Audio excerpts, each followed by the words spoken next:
Hey guys, welcome back to discovering nearby. I am Sanket Kashyap और आज मैं बात करने जा रहा हूँ iPhone 11 वर्सेस iPhone 14 प्लस। तो जब मैंने चैनल शुरू किया था तो iPhone 11 से शुरू किया था। बाकी मैंने चैनल पे iPhone 7 प्लस के भी रिव्यूज डाले हैं जो मैंने 2016 के अराउंड किया था, लेकिन iPhone 11 की पहली वीडियो पोस्ट करी थी अगर मैं टेक से रिलेटेड बात करूँ इस चैनल की। और अब मेरा लेटेस्ट iPhone जो है that is iPhone 14 plus. 14 Pro भी मैंने रिव्यू कर दिया है, तो अगर आपने वो वीडियो देखनी है तो लिंक आपको डिस्क्रिप्शन में मिल जाएगा, वहां से जाके चेक कर लेना। तो आज हम वीडियो में इन दोनों के डिफरेंसेस के बारे में बात करेंगे। वैसे तो इन दोनों में कोई खास सिमिलरिटी नहीं है, ये 2019 का है और ये 2022 मतलब ये लेटेस्ट आईफोन आ रखा है। और ये काफी अभी बिल्कुल लेटेस्ट इसलिए है क्योंकि बाकी के iPhone 14 है उनसे एक महीने बाद लॉन्च हुआ था। तो इन दोनों का मैं कंपैरिजन करूंगा। शायद आप हो सकता है कि 11 यूजर हो और आप 14 पे अपग्रेड करने का सोच रहे हो तो आपके लिए वर्थ है या नहीं। और हो सकता है कि आप कोई टाइट बजट पे हो और आप ये देखना चाहते हो कि अगर मैं 11 ले लूं तो कोई खास बड़ी गलती तो नहीं होगी। और साथ ही साथ अगर आपने 11 खरीद ही लिया है तो अपने आपको जस्टिफाई करना होगी 14 से कैसे कंपेयर करता है, मैंने कोई खास मेजर फीचर तो मिस नहीं कर दिया। तो इसके बारे में आज मैं बात करूंगा। तो पहले तो मैं बता दूं कि ये वीडियो कहीं से भी स्पॉन्सर्ड नहीं है, ये मेरा खुद का ऑनेस्ट ओपिनियन है। वैसे भी एप्पल के प्रोडक्ट्स को तो कौन ही स्पॉन्सर करता है। और साथ ही साथ ये दोनों आपको नए भी मिल जाएंगे, 11 भी आपको नया मिल जाएगा और 14 प्लस भी मिल जाएगा और 14 भी मिल जाएगा। तो आप डिस्क्रिप्शन में दिए गए लिंक से ही खरीदे। वीडियो को कभी मन करे वहीं से खरीदना ताकि ये चैनल थोड़ा सा प्रमोट हो सके और आपको बेस्ट प्राइस मिल जाए। इन दोनों के ही सेपरेट वीडियोस भी मैंने बना चुका हूं, तो वो भी एक बार चेक कर लेना, जिसमें मैंने 11 का 2022 का एक्सपीरियंस भी शेयर किया है, इसके कैमरा सैंपल्स भी शेयर किया है, वो वीडियो भी ऑलरेडी मौजूद है। और सेम 14 के लिए जाता है, इसके लिए भी वीडियोस मौजूद है, तो वो भी एक बार चेक कर लेना। तो चलिए वीडियो की शुरुआत करते हैं। वैसे तो मैं डिटेल में बात करूंगा इनके कुछ कैटेगरीज के बारे में कि जब भी आप फोन खरीदोगे उन कैटेगरीज को आप कंसीडर करोगे, जिसमें फर्स्ट है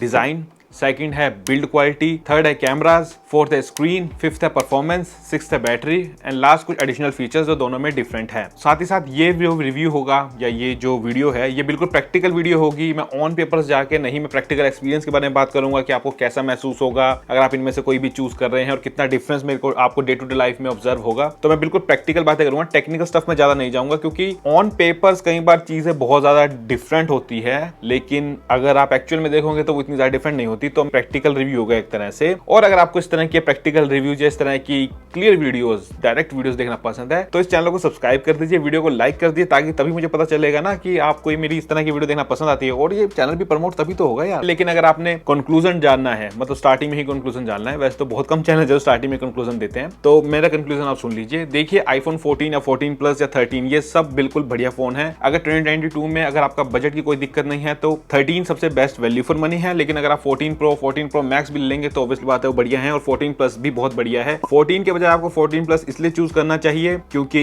इसका साइज बहुत बड़ा है, बैटरी बहुत बढ़िया है और आपको लगेगा कि मैंने 13 से कोई डिफरेंट फोन लिया है। बाकी मैंने इनकी भी एक वीडियो बनाई है कि 14 और 14 प्लस में से कौन सा आपको चूज करना चाहिए। लेकिन अगर आपका टाइट बजट है और आपको सिर्फ कैमरे के लिए कोई फोन चाहिए तो 11 भी आपका काम चला देगा। कैमरे से मेरा मतलब ये है जैसे कि अगर आप चाहते हैं कि यूट्यूब पे कोई वीडियो अपलोड करेंगे, यूट्यूब के लिए कोई वीडियो बनाना चाहते हैं तो ये आपका काम चला देगा क्योंकि ये भी 4K 60 FPS में करता है। माना कि HDR में वीडियोस नहीं लेता लेकिन व्लॉगिंग वगैरह के लिए, इंस्टाग्राम वगैरह के लिए तो ये आपका सफिशिएंट काम चला देगा। लेकिन अगर आप थोड़ा सा बजट डाल के 13 ले लोगे तो बेटर रहेगा। लेकिन 11 भी अभी भी 3-4 साल तक चल जाएगा। अब लोग सोच रहे हैं 5G आ गया तो 4G फोन यार यूजलेस है, ऐसा नहीं है। 5G आने के बाद भी 4G चलता रहेगा, ऐसी कोई दिक्कत नहीं है। और जैसे मैं पहले ही वीडियोस में बता चुका हूं कि हाई स्पीड इंटरनेट कनेक्टिविटी के लिए मैं वाईफाई यूज करता हूं और वाईफाई इन सब पर सेम है, स्पीड आपको सेम सी ही मिलेगी, तो ऐसी कोई दिक्कत नहीं आएगी। तो आप 11 ले लोगे तो भी आपकी बहुत बड़ी गलती नहीं करोगे और आपने 11 ले भी लिया है तो भी आपने कोई बहुत बड़ी गलती नहीं करी है। तो घबराना मत, क्या था 15 इससे बढ़िया आ जाए तो 15 ले लेना। चलिए वीडियो की शुरुआत करते हैं। तो सबसे पहले बात करते हैं इनके डिजाइन की। तो डिजाइन की बात करूं तो iPhone 11 जो है अब एक पुराने टाइम का फोन लगने लग गया है क्योंकि ये सिमिलर है जो इससे पहले वाले फोन्स आते थे like iPhone XR, iPhone X, ये उन सब के सिमिलर है दिखने में। इसकी राउंड एजेस है और नॉच भी काफी बड़ी सी है। लेकिन अगर मैं बात करूं 14 प्लस की या 14 की तो आप देखेंगे कि ये काफी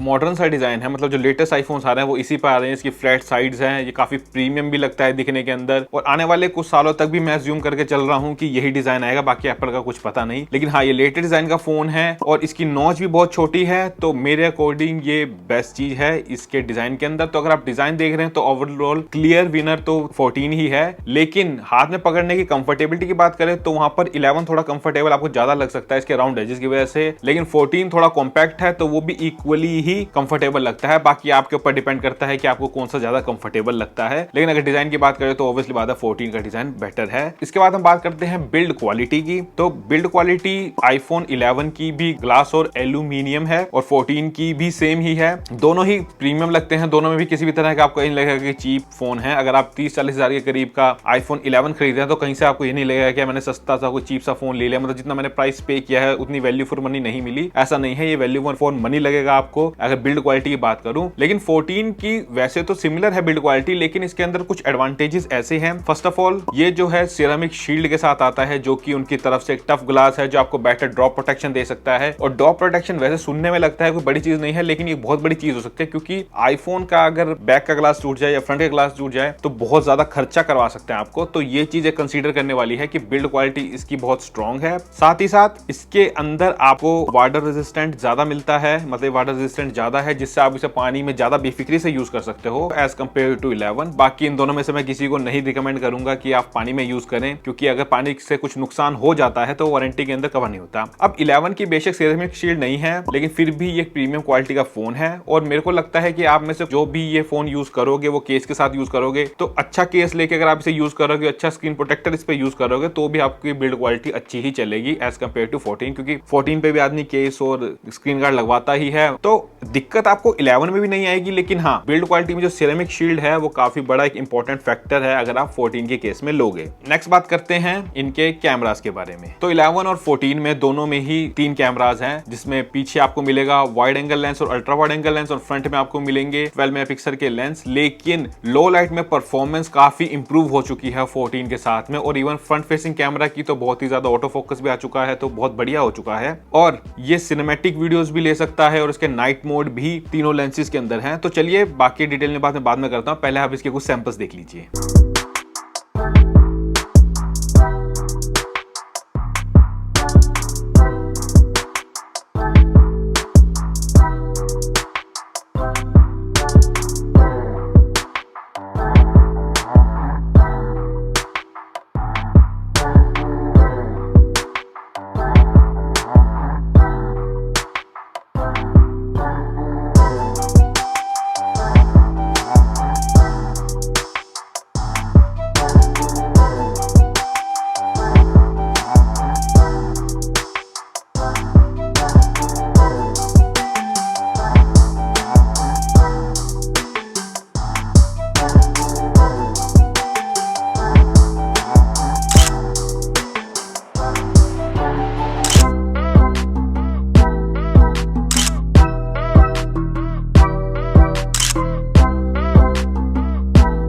मैंने इनकी एक डिटेल्ड कैमरा कंपैरिजन की वीडियो भी बनाई है, जहां पे मैंने कंप्लीट कंपेयर किए हैं इनकी स्टेबलाइजेशन वगैरह को, सब कुछ को, तो आपको पता चल जाएगा। तो ओवरऑल वैसे जैसे मैंने बताया इसके फीचर्स की, कैमरा के फीचर्स आईफोन 14 में बहुत अच्छे हैं, लेकिन आईफोन 11 का कैमरा कहीं से भी आपको ऐसा फील नहीं करवाएगा कि ये बहुत बेकार फोन है। ये कहीं से भी आपको ये चीज तो फील नहीं करवाएगा। अगर आप साइड बाय साइड यूज करोगे तो आपको डिफरेंस महसूस होगा, लेकिन अगर आप जनरली यूज कर रहे हो तो कहीं से भी आपको इसकी कैमरा क्वालिटी बेकार नहीं लगेगी। नेक्स्ट बात करते हैं स्क्रीन की। तो यहाँ पर चीजें बहुत चेंज आती है। ये LCD स्क्रीन है और ये OLED स्क्रीन है। तो इसकी स्क्रीन 14 की बहुत बढ़िया है, इसकी ब्राइटनेस बहुत बढ़िया है, और आप आउटडोर में भी इसे निश्चिंत होकर यूज कर सकते हो। कलर्स बहुत अच्छा आता है, मतलब बहुत बढ़िया जबरदस्त डिस्प्ले है। दोनों 60 हर्ट्ज हैं, लेकिन जो इसकी क्वालिटी है स्क्रीन की, पिक्सल डेंसिटी वगैरह, ये जो पैनल है वो सेम है जो आईफोन 14 में आपको क्वालिटी मिलती है। तो ये चीज बहुत बढ़िया है इसके अंदर। अब LCD स्क्रीन इसकी बहुत पुरानी टेक्नोलॉजी हो चुकी है, लेकिन ये LCD बहुत ही बढ़िया LCD है। ये one of the best LCD है, मतलब LCD का बेंचमार्क लगा सकते हैं। आपको यूज करने में इसको भी दिक्कत नहीं आएगी, लेकिन हाँ ऑब्वियसली बात है 14 की स्क्रीन बहुत बेटर है। साथ ही साथ इसके अंदर नॉच बहुत छोटी मिलती है, जिसकी वजह से स्क्रीन बहुत बड़ी फील होती है। उसका ऐसे तो कोई यूज नहीं होता, लेकिन वो फोन की लुक को थोड़ा सा एनहांस करते हैं। ये चीज आप 11 मिस करोगे। तो बेशक जो मर्जी कहूं, लेकिन 14 की स्क्रीन बहुत बेटर है। नेक्स्ट बात करते हैं परफॉर्मेंस की। अब परफॉर्मेंस की बात करूं तो आईफोन 11 की परफॉर्मेंस अच्छी है, डे टू डे टास्क में आपको कहीं से भी दिक्कत नहीं देगी, लेकिन आईफोन 14 की परफॉर्मेंस बहुत बेटर है। एक काम करिए, पहले मैं आपको एक परफॉर्मेंस टेस्ट दिखा देता हूं। तो अब मैं आपको एक छोटा सा परफॉर्मेंस टेस्ट दिखाऊंगा, एक छोटा सा टेस्ट दिखाऊंगा। ये दोनों सेम वाईफाई पे कनेक्टेड है, और मैं अभी क्या करता हूं, सारे बैकग्राउंड के ऐप्स बंद कर देता हूं ताकि आपको बिल्कुल फेयर रिजल्ट्स मिले। तो सबसे पहले हम खोलते हैं वो ऐप जिस पर आप ये वीडियो देख रहे हो, दैट इज यूट्यूब। और आप देख सकते हैं कि 14 प्लस पर यूट्यूब पहले खुला। तो तो ऑब्वियसली बात है कि 14 पर तो जल्दी खुलेगा ही, क्योंकि बिल्कुल लेटेस्ट आईफोन है। उसके बाद हम खोलते हैं वो ऐप जिसको आजकल लोग बहुत ज़्यादा यूज़ करते हैं, दैट इज़ इंस्टाग्राम। और ये भी आप देख सकते हैं 14 प्लस पर ही पहले खुला है। इसके बाद हम खोलते हैं वेदर ऐप, और ये ऑलमोस्ट सेम ही टाइम पे खुला है, क्योंकि ये दोनों एप्पल की तरफ से बने हुए हैं, तो काफ़ी अच्छा ऑप्टिमाइज्ड हैं ये। इसके बाद हम खोलते हैं ऐप स्टोर, और आप देख सकते हैं ऐप स्टोर भी 14 प्लस पर पहले खुला। उसके बाद हम खोलते हैं कैमरा, ये ऑलमोस्ट सेम ही टाइम पे खुला है। और हम खोलते हैं सेटिंग्स। तो डे टू डे लाइफ में आपको इतना ज़्यादा डिफरेंस नोटिस नहीं होगा। अगर आप कोई हैवी टास्क नहीं करते, सपोज आप गेमिंग करोगे या फिर वीडियो एडिटिंग करोगे, तो आपको बहुत ज़्यादा डिफरेंस महसूस होगा। लेकिन डे टू डे टास्क अगर आप परफॉर्म करोगे तो दोनों की ही परफॉर्मेंस बहुत बढ़िया है, बहुत ज़्यादा डिफरेंस आपको देखने के लिए नहीं मिलेगा। तो आपने इनका परफॉर्मेंस टेस्ट देख लिया, तो आपने देखा होगा कि इन दोनों में बहुत ज़्यादा डिफरेंस तो नहीं है, लेकिन वो तब तक ही लिमिटेड है अगर आप नॉर्मल टास्क करते हो। लेकिन अगर आप गेम की बात करो या कुछ हाई परफॉर्मेंस के टास्क करो, तो उसमें आईफोन 14 बहुत बढ़िया है, क्योंकि फर्स्ट ऑफ ऑल तो उसका प्रोसेसर बहुत बढ़िया है, दूसरा इसके अंदर आपको बहुत बढ़िया बैटरी देखने के लिए मिलेगी। तो इससे हमारा नेक्स्ट पॉइंट आ जाता है, दैट इज बैटरी। लास्ट बात करते हैं इनकी बैटरी लाइफ की। तो 11 की बैटरी लाइफ ओके है, आपका पूरा दिन निकाल जाएगी वैसे ये भी, अगर आप नॉर्मल यूजर हो। लेकिन अगर आप हैवी यूजर हो, ठीक ठाक यूज करते हो फोन को, तो 14 ही आपको लेना चाहिए। 14 का बैटरी बैकअप बहुत अच्छा है, और जैसे उन्होंने कीनोट में बताया था, इसके अंदर थर्मल परफॉर्मेंस थोड़ी सी इंप्रूव करती है, जिसकी वजह से बैटरी ड्रेन कम होती है। तो ये भी एक बेनिफिट आपको आईफोन 14 में मिलेगा कि इसकी बैटरी लाइफ बहुत बढ़िया है, आपको कहीं से भी डिसअपॉइंट नहीं करेगी।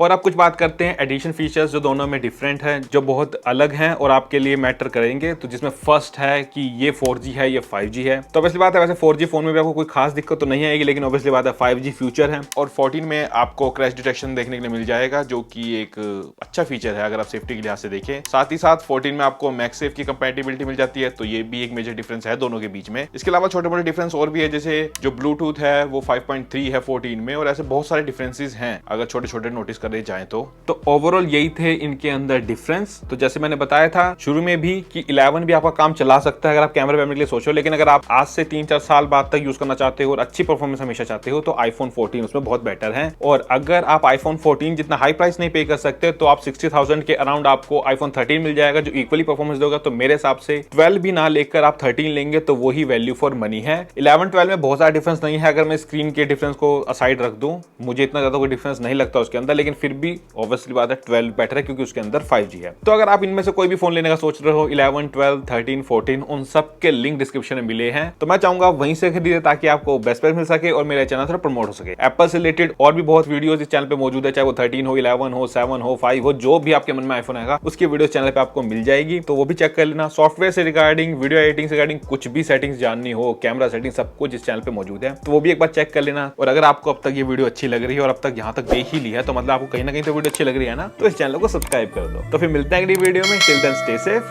Bye bye.